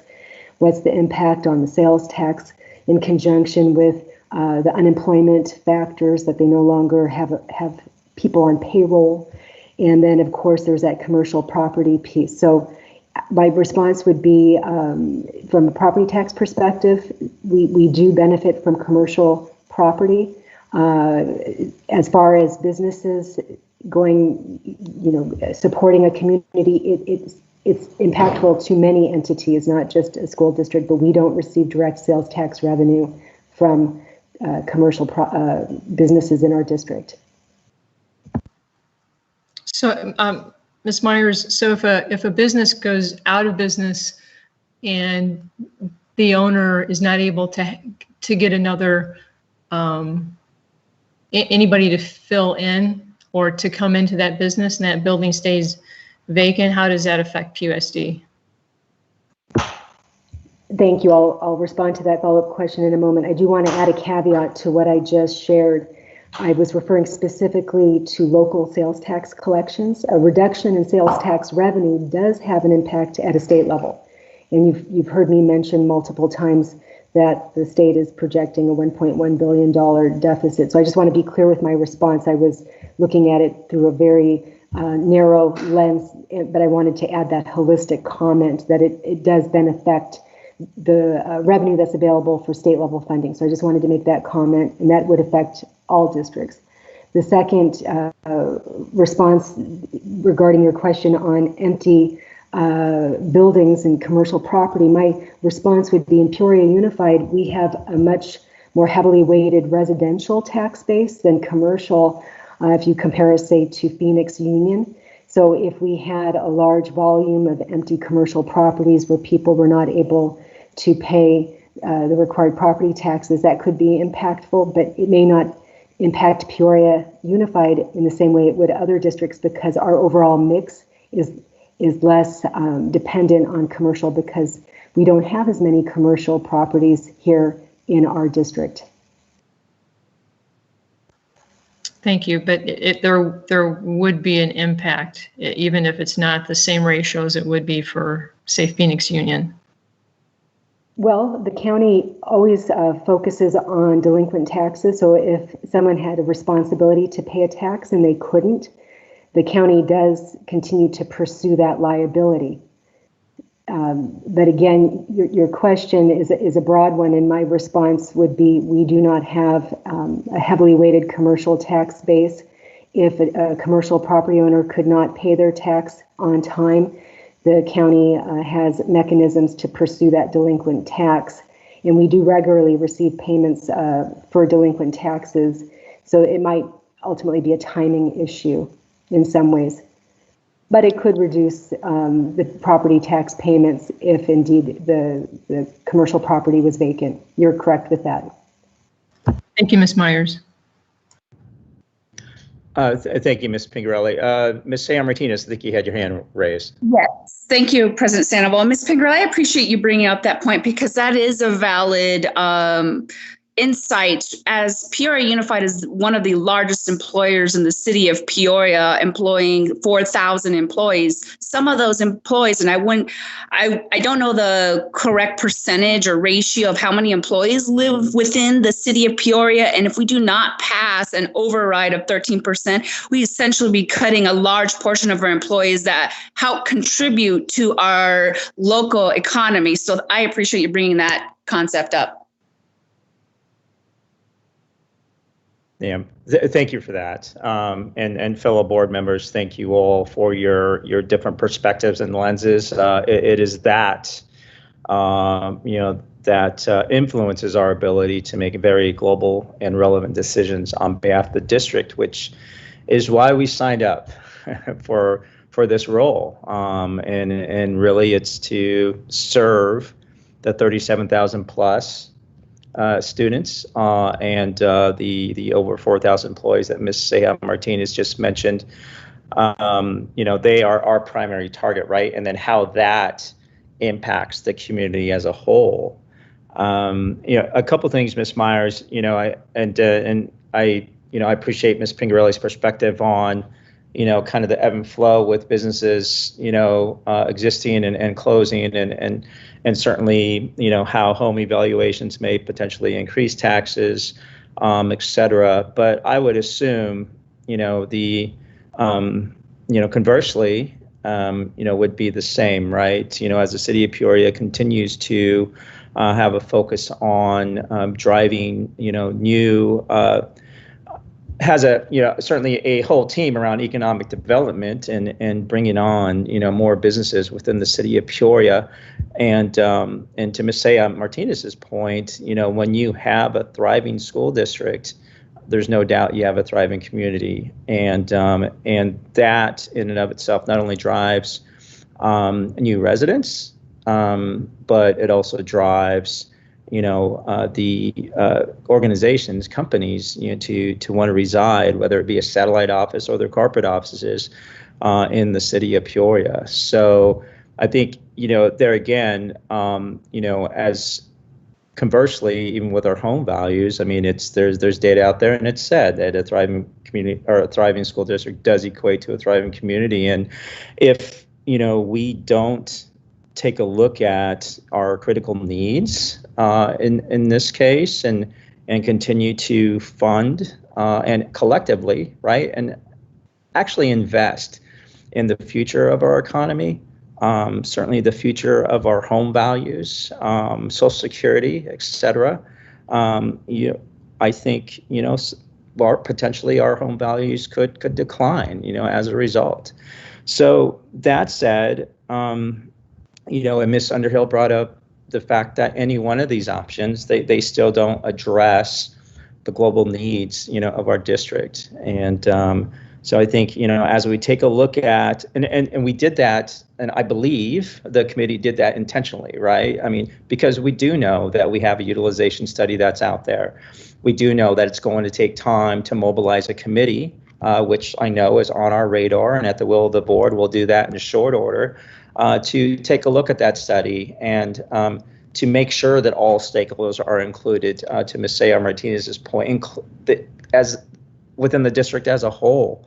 That is a process in and of itself. And I think that is certainly a reason, why, the bond flexibility, the concessions that are being made to move forward, with, I think what's being used as the skinny bond, and then making the concession, going from a 15 to 13% on the override. We're addressing some of the other requests, of our community that, wanted to see our taxes, certainly stay flat or decrease. In this case, our scenarios are decreasing those. So that said, it is an investment. It's an investment in our most valuable assets, our youth. And I do appreciate the diligence that this committee has gone through to really overturn, all rocks, look in every corner, to make sure that at a minimum that we move forward, with what is critically needed throughout PUSD to continue to uphold our promise of public education, which is, certainly high caliber teachers and certainly robust curriculum, and we are doing that. So that said, and I would echo Ms. Seja Martinez's comment at the end of her statement, which is I am certainly in favor of moving forward with the scenario one to keep our district certainly level.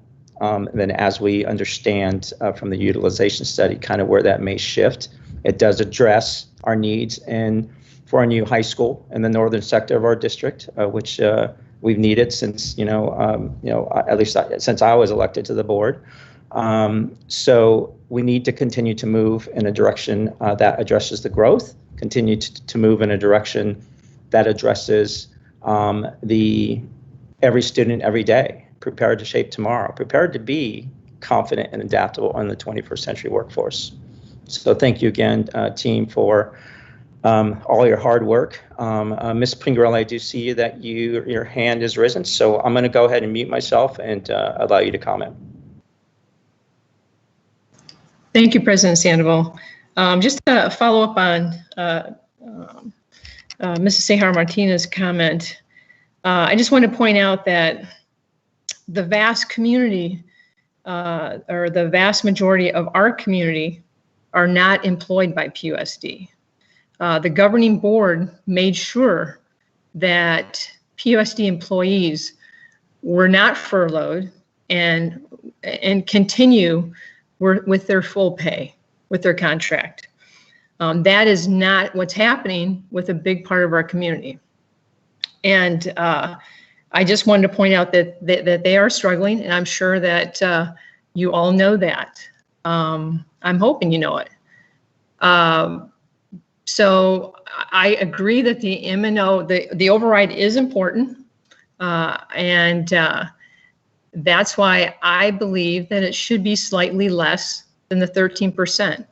It's not a matter of what is the committee believes is needed. The important point is what's going to pass. And if it doesn't pass in November, if the board does put it out there, there will be consequences. So I am not in favor of either option 1 or option 2. Thank you. President Sandoval, this is Mrs. Underhill. I can't seem to raise my hand, so. No, go ahead. Well, first of all, I appreciate everybody's comments and thoughts as well. I disagree that it's not necessarily what the committee wants or what the district needs that's important, and that it's what's going to pass. I don't think that's what we're after at all. I think we're after what is the most important thing for our students. And I just think that we need to keep that front of mind for sure.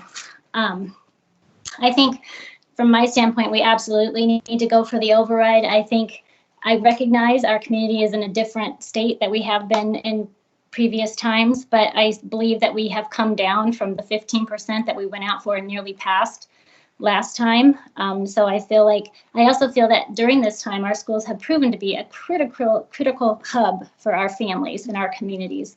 And, without our schools being there and our people being there, they wouldn't have been able to get their meals. They wouldn't have been able to continue their education. From the standpoint of the bond, they wouldn't have been able to have access to technology and all of those things that they need and will continue to need as we kind of recover through this COVID-19 piece. I understand on the bond that we have work to do in regard to creating a plan for the underutilization, but I feel like the needs that this committee, and I want to say that this committee, who are people from our community, have voted for and identified are really those critical needs that they believe are important for the safety of our students. So I also believe going forward that technology and transportation in these new times are going to be critical needs, more so than we know now. So I guess from my standpoint, I would just say that I am for option 1. I believe that is the way for us to go with both the 13% override and the $125 million bond. And I believe that our community would be in support of that, as we've seen from both the votes on the Community Advisory Committee and also our public comment. Thank you. And necessarily, I need to say that all of those options do result in a net tax decrease. Thank you. Thank you for that, Ms. Underhill. Ms. Sejar-Martinez, you have your hand up. Yes, thank you, President Sandoval. And Ms. Pingerelli, I appreciate you bringing the decision to pay all our staff so that we can acknowledge that unanimously the GOP from LDs 2021 and 22 voted yes to keep PUSD paid employees. So just to be clear from my understanding, the vote wasn't up to the governing board. It was up to the state legislature legislature to keep funding our current staff. With that in mind, the then governing board and district administration has maintained a 13% funding source so that we can continue the level of qualified staff that is currently working on. And I have heard time and time again that we continue to challenge ourselves to provide a more effective way to what is identified as a qualified and excelling staff member, which is a work in progress. But by maintaining that 13%, we at least can ensure that what we're providing now is maintained, which then meets your request of our Republican friends in our district to lower the tax increase. I do want to add, in addition to, like our president has modeled a CARES Act to provide some relief to our businesses by offering grants and loans, at the same opportunity be given to our community as elected officials. Here's an opportunity to put a voting measure to allow them to decide.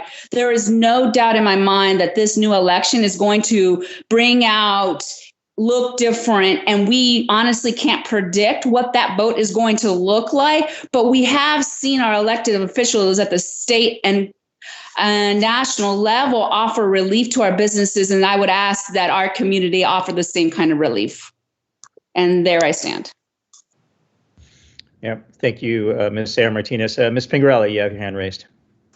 Yeah, I just wanted to say that this is not a political issue. This is an economic issue, and I'm looking at the community and how the community is struggling. It has nothing to do with Democrat, Republican, or Independent. So that's all I have to say. Yeah, thank you for that, and you're absolutely right. This has 100% focused, and our mindset, again, as we signed up to sit in these seats, really needs to be on the 37,000 plus and the 4,000 plus associates who absolutely positively impact the surrounding communities without question. So thank you for that. Ms. Pingarelli. I just want to add, and yes, you are correct. This is a nonpartisan election when serving on the governing board. We recognize, I've lived in Peoria Unified my whole life, all but 2 years, and recognize that we can't ignore the fact that our district is more conservative.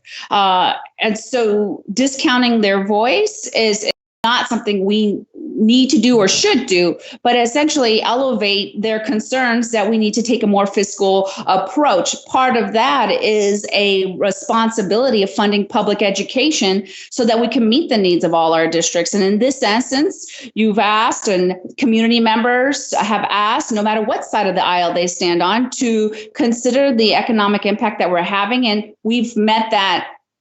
Based on the presentation in front of us, a tax decrease is going to happen of what is presented with us.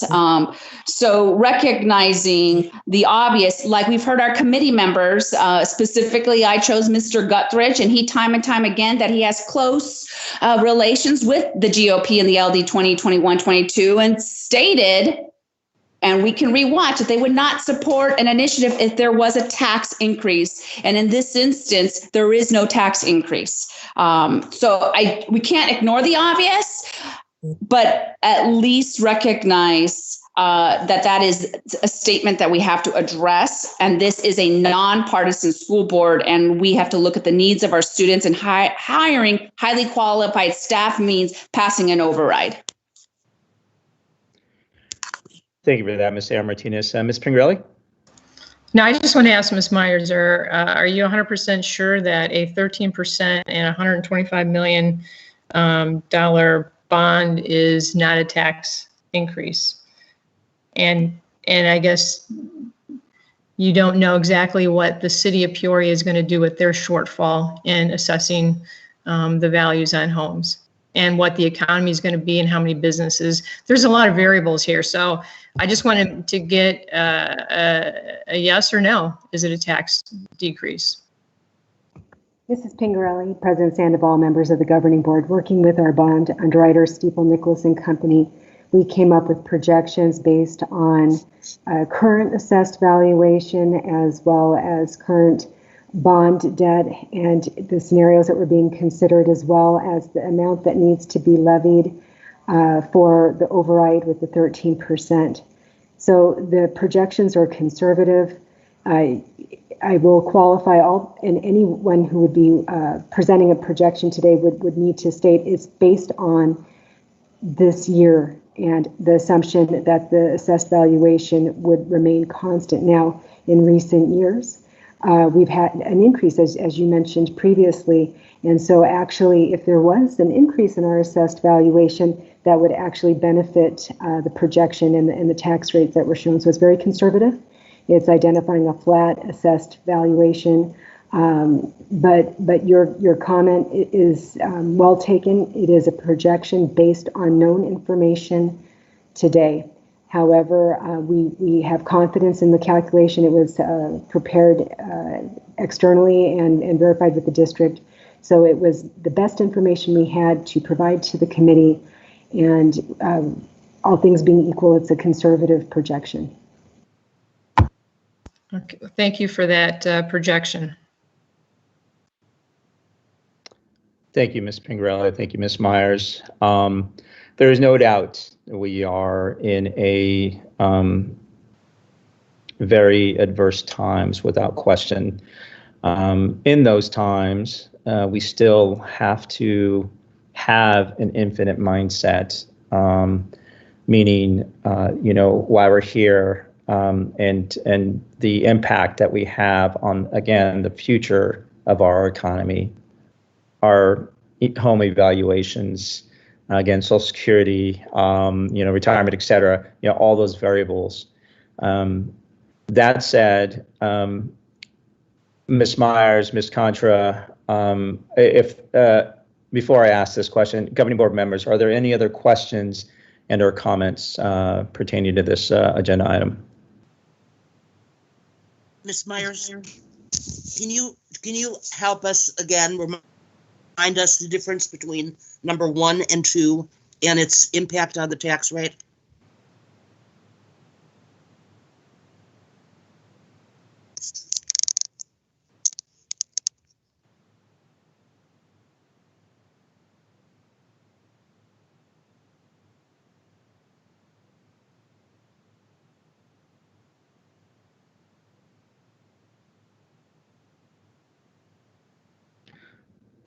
Ms. Myers, if you're speaking, you're on mute. Thank you, President Sandoval. My apologies. If I could please ask our IMT technician to scroll up back in the presentation to the 2 bond scenarios that were presented. And then below each scenario, we have the tax graph. And then below that, if you go toward the end, and I know this is rather small, but just to use this for discussion purposes, keep going, sorry.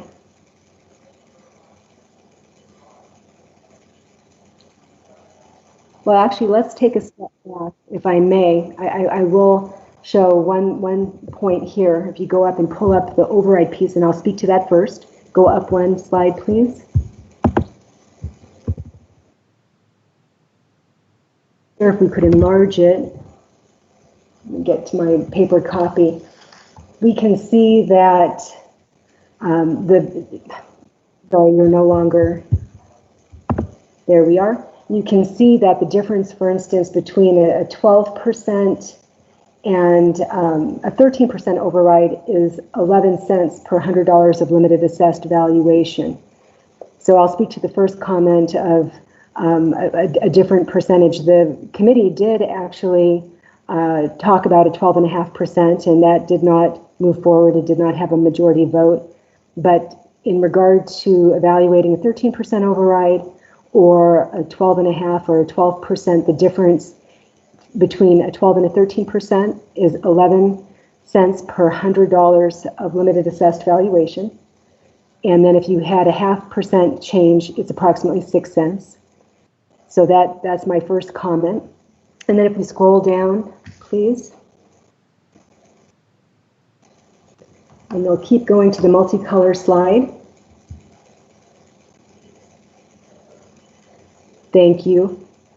Again, we have a 13% override as the example, which is the current dollar amount per $100 of limited assessed valuation. And you'll see that with our current bond and then a potential new bond being added in starting in 2021, and there's a line that delineates that if we use the $125 million scenario as an example, there's a decline of, for instance, in the first year, 2022 to 2023, with our projection from $2.09, I'll round that to 2 decimal places, to $2.89.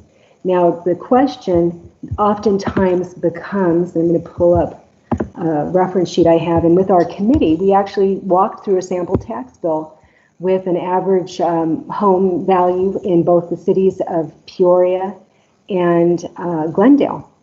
And we did walk through an example between, for instance, our current tax rate and then the average combined tax rate of, say, the $125 million scenario. And over that time period, there's a reduction from $510 a year down to $481. But then the difference between $125 million bond compared to 115 is just roughly $3 a year, using that same average 5-year average tax rate as an example.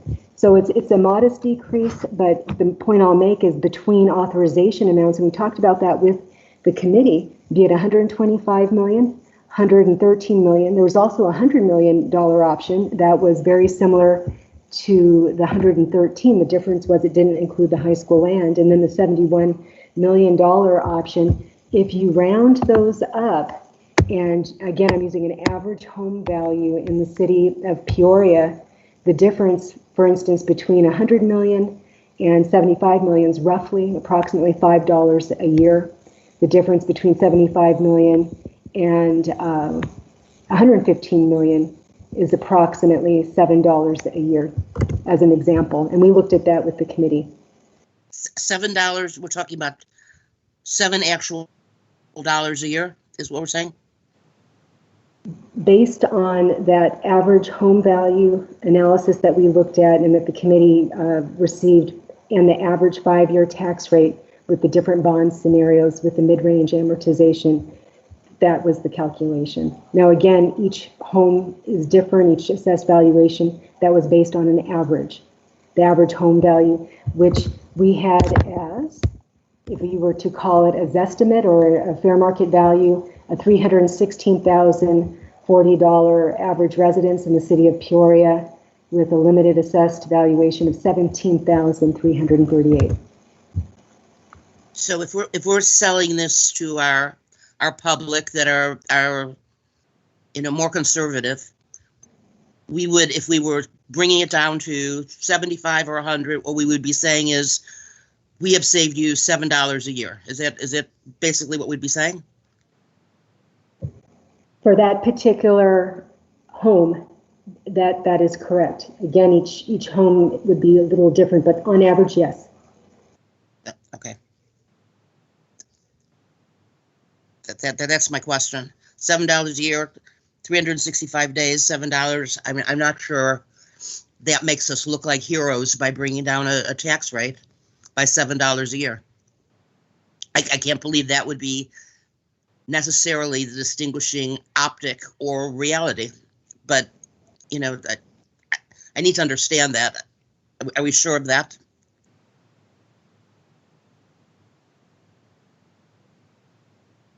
Your question, Linda, is your conclusion is correct. For that average home, that fair market value and limited assessed valuation, that is the calculation. It's nominal between the different authorization thresholds, and we looked at that with the committee.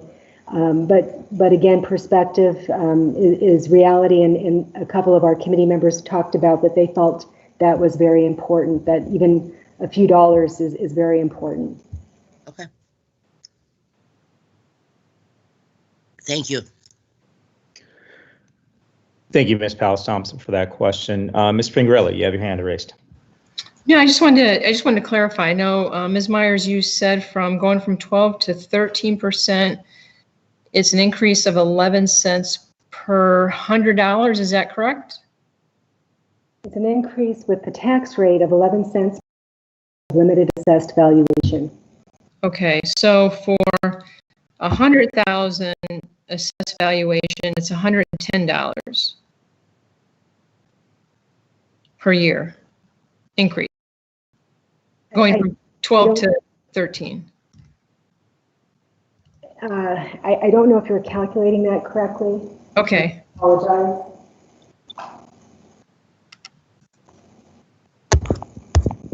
Because you have to take into consideration the limited assessed valuation divided by 100. In the example we have in the presentation, they're basically stating that it's $100 of limited assessed valuation, which is $1.42 for our current override, which equates to $142 a year. And then if you were to drop it, and if we look at the slide itself, if you go back up, you can actually see the calculation in the presentation. And if we could please scroll back up.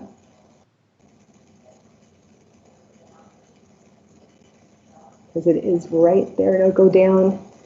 It's on slide 17, if that helps.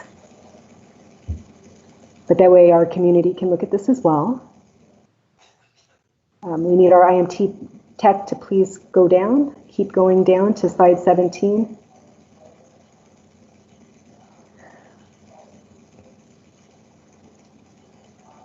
Keep going. And we're looking for the Stiefel side. There we are. Perfect. Thank you, Mrs. Pingarelli. So to explain the calculation, you'll see in the middle of this graphic that it's $1.42 per $100 of limited assessed valuation. It's $1.31 per $100 of limited assessed valuation for the 12%. So basically at the very bottom, it has it broken out the fiscal year 2020 tax on each $100,000 of assessed home value is either 142 or 131. The difference is $11 in 1 year. Thank you, Ms. Myers. I had one other question. I guess it would be two questions. Ms. Myers, how much did we pay going out for the override last time to put it on the ballot? And how much will we be paying this election season? I will include in a Friday report the exact amount. For your question today, I'll round up. It was approximately $300,000. And the reason for that is it was an all mail-in election. Mm-hmm. General elections are less expensive. And so there is a cost, and a district should plan on anywhere from $200,000 on up when there's an election. Thank you very much. Thank you for those questions, Ms. Pingarelli. Ms. Myers, thank you for your very comprehensive responses. That said, fellow board members, this line item is discussion and action, and it is to give the district direction on what to bring back to us in our next board meeting, to include the override and bond and or bond, and then its language and dollar amount for votes on Thursday. So that said, and Ms. Contra and Ms. Myers, please, wordsmith me there. But that said, I would, I'm going to separate the two. I would need a motion to give the district direction on moving forward with the override at 13%, to include the language that will be needed to submit to the county, and then therefore how it's placed on the ballot in November. President Sandoval. Yes, ma'am. Ms. Underhill, go ahead. Oh, I was just going to move that we, provide instruction on the resolution to move ahead with the override at 13%. President Sandoval, I second that. Thank you. So we have a motion by Ms. Underhill and a second by Ms. Sayar Martinez. Thank you. Provide me just a moment to adjust that recommendation. Ms. Pingarelli. I just want to clarify my future vote on this because I think it is so critical. I am going to vote no on the 13, hoping that it would have been slightly below. So I just wanted to say that I believe it is critical, and it is critical to pass. So I will be voting no on this one, hoping it would have gone a little bit lower. Thank you. Thank you, Ms. Pingarelli.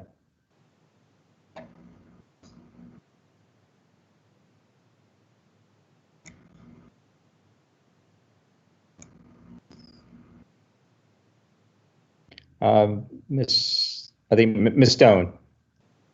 Yes, is there a way to include also on the voting agenda to vote on an override of 12%?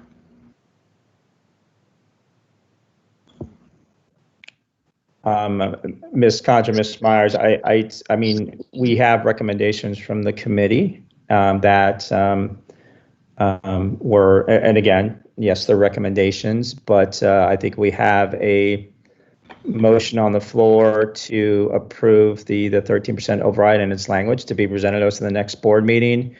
Ms.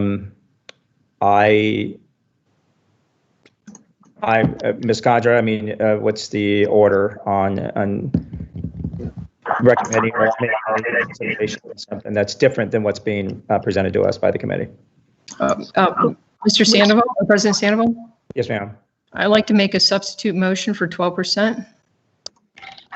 We must vote. We have a motion on the floor and a second. We must vote on this motion first. Okay. Ms. Concha, right now it says motion by Corey Underhill and second by Corey Underhill. I just want to make sure we correct that prior to the vote. Thank you for that. I actually did. I have corrected it. It doesn't look showing, but I do have a motion by Ms. Sayar Martinez and a second by Mrs. Underhill. Is that correct?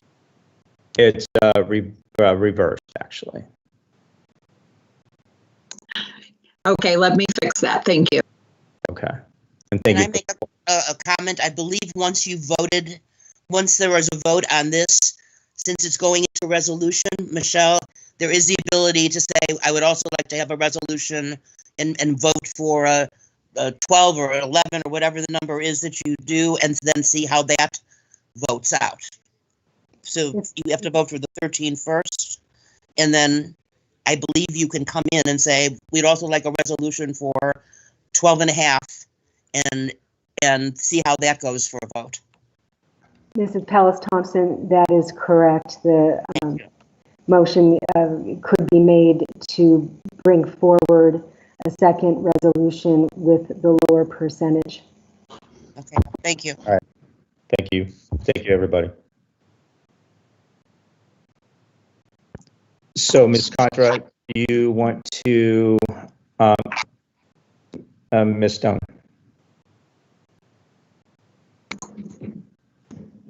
Yes. Your hand's raised. I've looked. Did you have a comment? Okay. It was just left over, I guess. Sorry. Gotcha. No worries. Ms. Contra, we have a motion to direct the administrator to bring forward a resolution for a 13% M&O override on May 28th for governing board approval by Ms. Underhill and a second by Ms. Sayar Martinez. Can you please run through a roll call voice vote for that? Yes, sir, I can. Thank you. Mrs. Pingarelli. Nay. Mr. Sandoval. Yes. Mrs. Stone. Nay. Mrs. Sayar Martinez. Yes. And Mrs. Underhill. Sorry, yes. Thank you. That motion carries 3-2.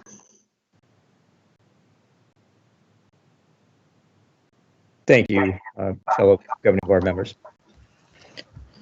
President Sandoval, Yes, ma'am. I would like to make a motion for an override at 12% to be placed on our November ballot. I'll second that.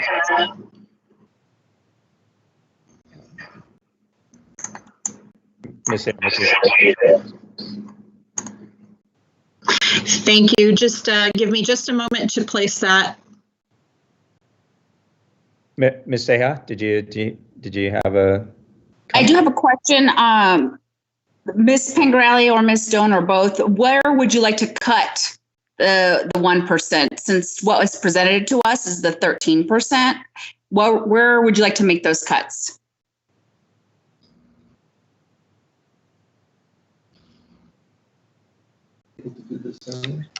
Well, Mrs. Sejar Martinez, that would be a future discussion amongst the entire board if this goes out at 12%. President Sandoval? Yes, ma'am. And I'm thinking this out loud, so bear with me. So if I'm thinking in my own household, if I'm going to make a decision to cut even $100, I have to determine, well, what's priority to even consider cutting $100. So I for discussion, where are you thinking where we're going to cut the 1%? And Ms. Myers, what is equivalent? Correct me if I'm wrong. Is it $2 million that is equivalent to the 1%? Thank you, Mrs. Seja Martinez. President Sandoval, members of the governing board, is $2,135,459. Okay, thank you for that. And so I'm thinking about our experience over the past, since January. We've asked our committee members, to look at each category. And so if you're considering 12%, I know we received an email recommending 12%. Where are those cuts? Some ideas to even consider voting for me, a yes or a no? It's not enough information to make a decision.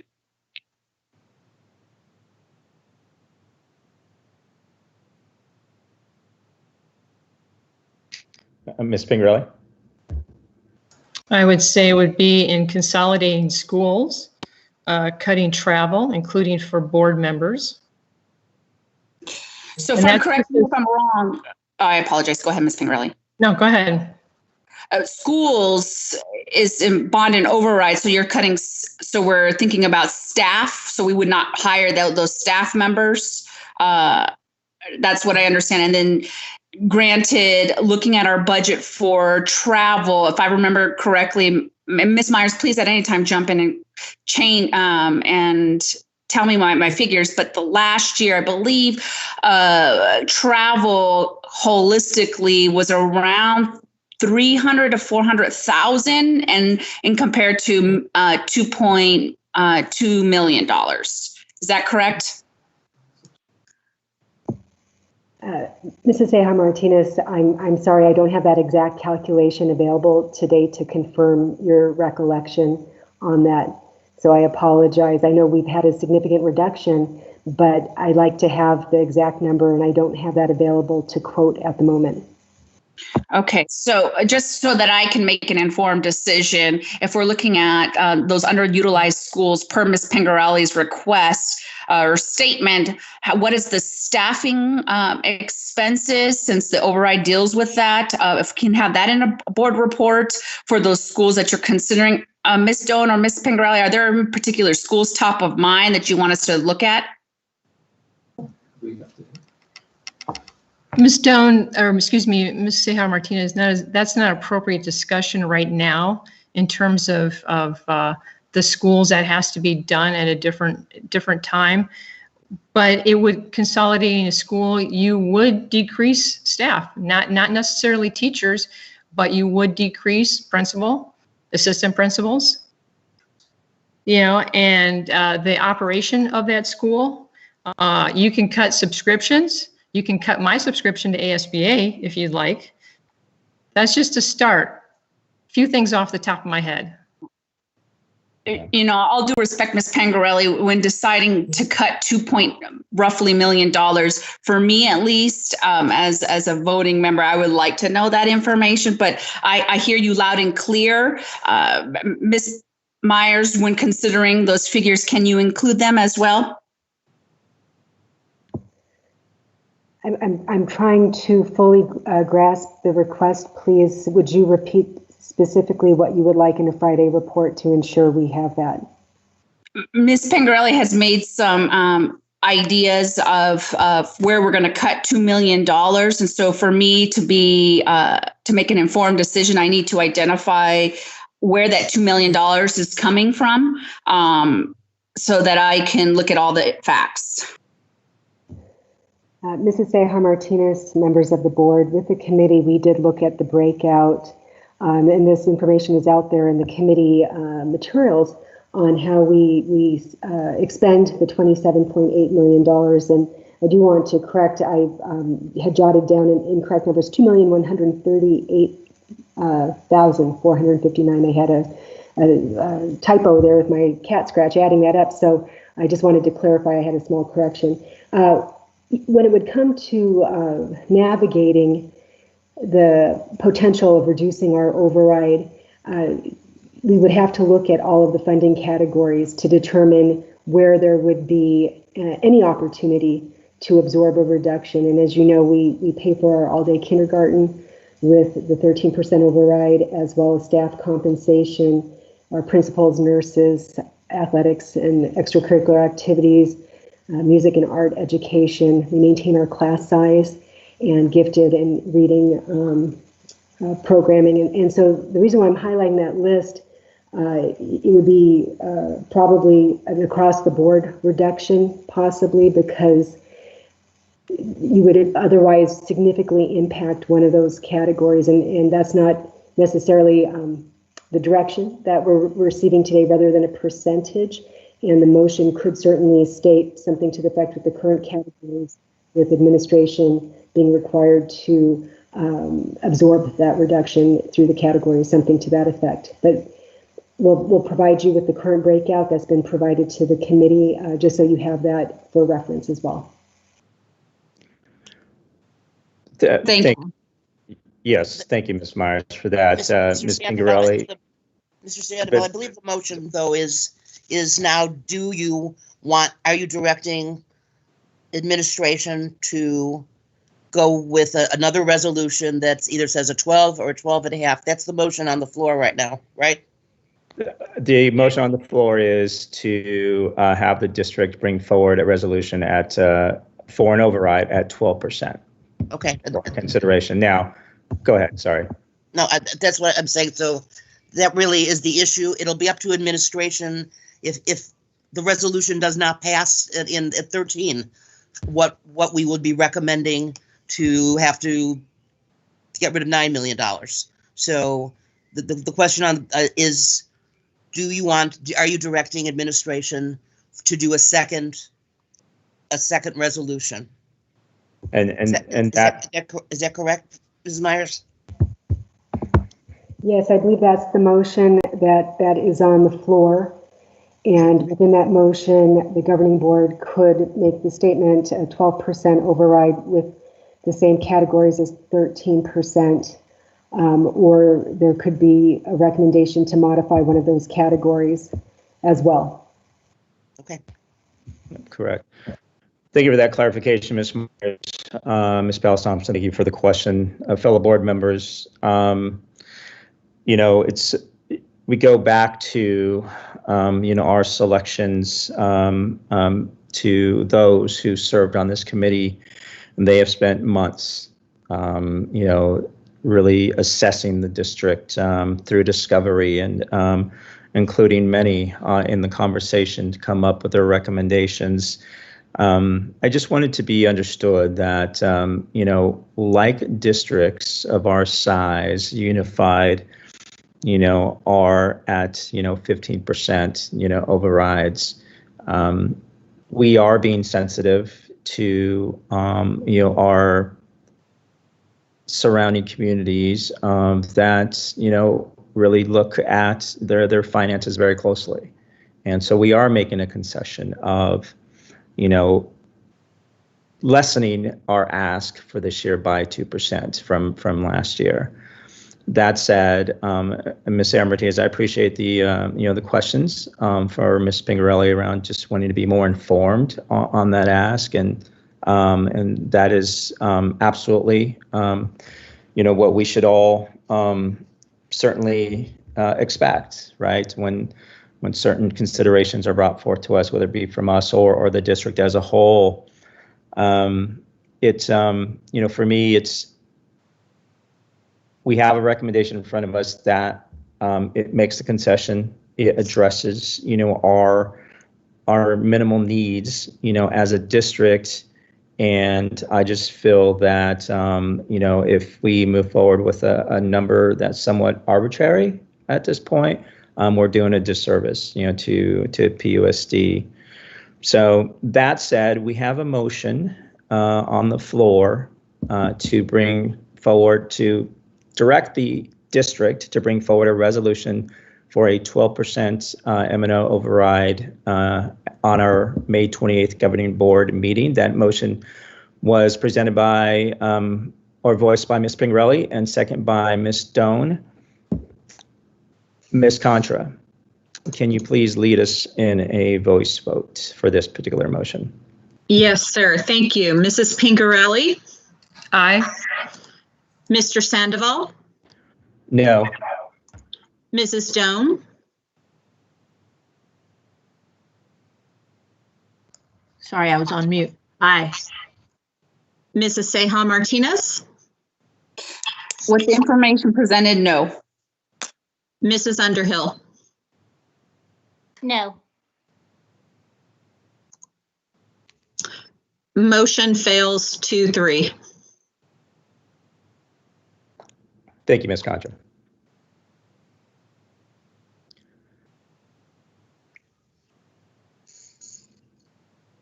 Okay, moving on to the bond. We've been presented with two scenarios, one at a 125 million and the other one at, Ms. Myers, correct me if I'm wrong, 133, is that correct?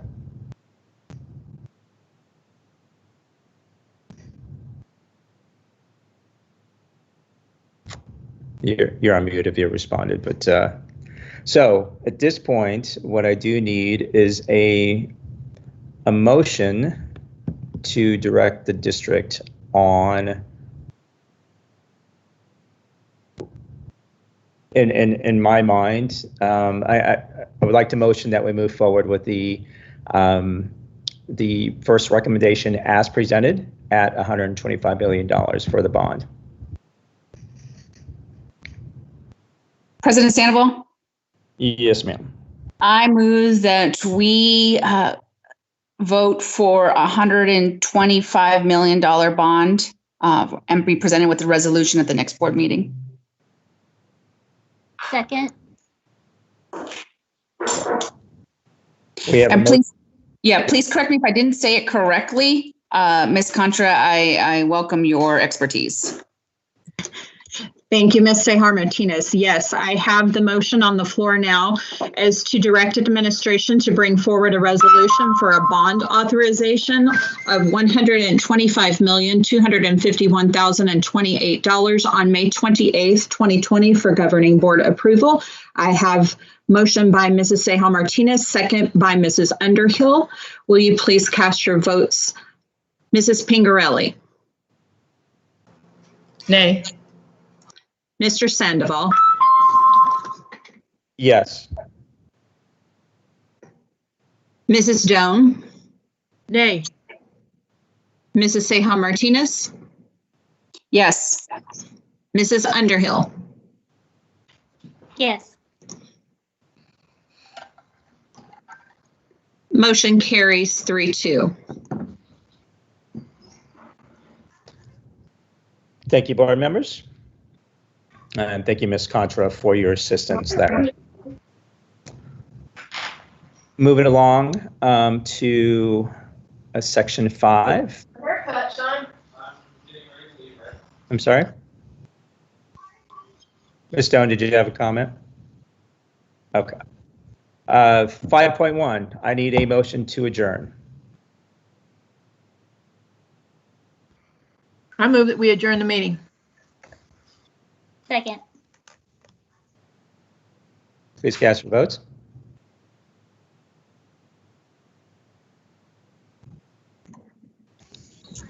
Mrs. Underhill, Yes. Mrs. Pingarelli, Aye.